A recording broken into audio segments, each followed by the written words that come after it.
আওয়ামী লীগকে দেখো ধাক্কা দিল আর আওয়ামী লীগ পড়ে গেল, এত সহজ নয়।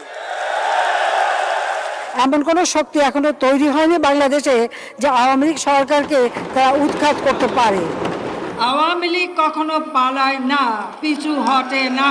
ছাত্র জনতার অভ্যুত্থানে ৫ আগস্ট আওয়ামী সরকারের পতনের পর জনরোষ থেকে বাঁচতে আত্মগোপনে যান শীর্ষ আওয়ামী নেতারা। হত্যা, গণহত্যা, গুম, দুর্নীতি সহ বিভিন্ন অভিযোগে দেশজুড়ে আওয়ামী নেতাদের নামে করা হয় শত শত মামলা।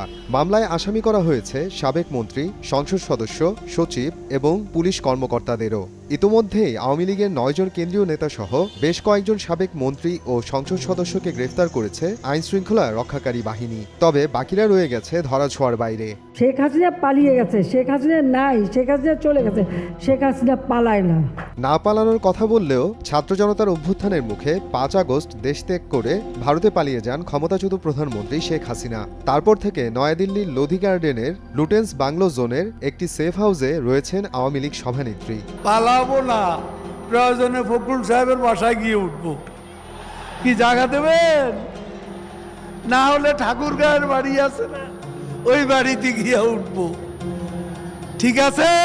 ফখরুল সাহেবের বাসায় নয়, সিলেট সীমান্ত পার হয়ে ভারতের মেঘালয়ে গিয়ে উঠেছেন সাবেক সেতুমন্ত্রী ও আওয়ামী লীগের সাধারণ সম্পাদক ওবায়দুল কাদের। সেখান থেকে আসামের গৌহাটিতে আশ্রয় নেওয়ার গুঞ্জন শোনা গেলেও তা নিশ্চিত হওয়া যায়নি। গুলি করে লাশ নামানো লাগছে, কিন্তু গুলি করলে মর একটা, আহত হয় একটা, একটাই যায় স্যার, বাকিটি যায় না। এভাবেই সাবেক স্বরাষ্ট্রমন্ত্রী আসাদুজ্জামান খান কামালকে আন্দোলনের কথা বর্ণনা করেছিলেন ডিএমপি সদস্য ইকবাল। আওয়ামী সরকারের পতনের পর আত্মগোপনে চলে যান তিনি। সর্বশেষ কলকাতার একটি পার্কে দেখা গিয়েছিল সাবেক স্বরাষ্ট্রমন্ত্রীকে।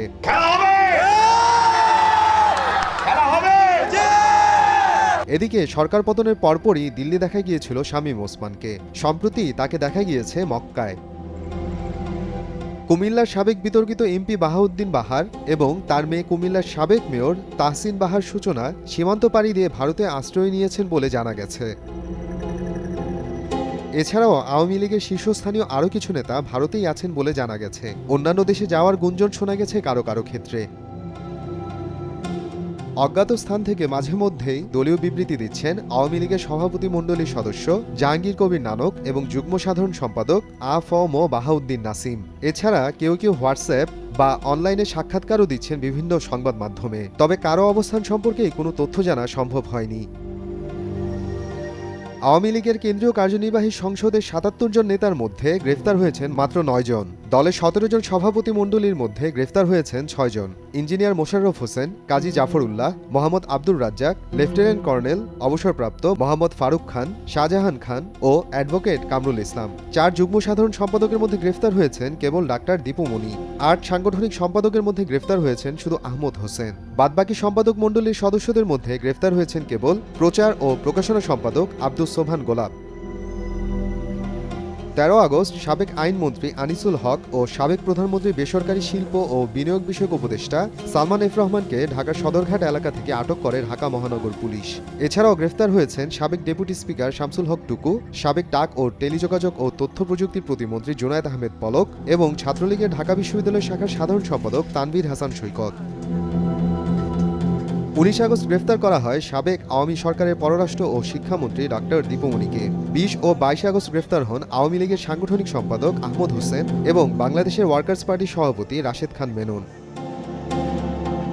সাবেক বাণিজ্যমন্ত্রী টিপু মুন্সি, সাবেক খাদ্যমন্ত্রী সাধন চন্দ্র মজুমদার এবং আওয়ামী লীগের সভাপতি মণ্ডলীর সদস্য আব্দুর রাজ্জাক ও মোহাম্মদ ফারুক খানকে গ্রেফতারের তথ্যও পাওয়া গেছে।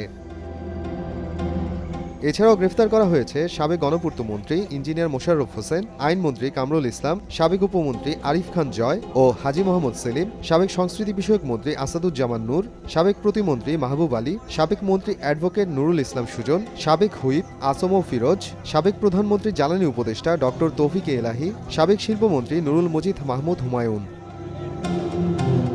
এদিকে সম্প্রতি ভারতের মেঘালয়ে ডাউকি সীমান্তে ট্রাক চালকের সঙ্গে হাতাহাতির ঘটনায় আওয়ামী লীগের ৪ নেতাকে গ্রেফতার করেছে স্থানীয় পুলিশ। মোহাম্মদ আফরানুল ইসলাম, সময় সংবাদ।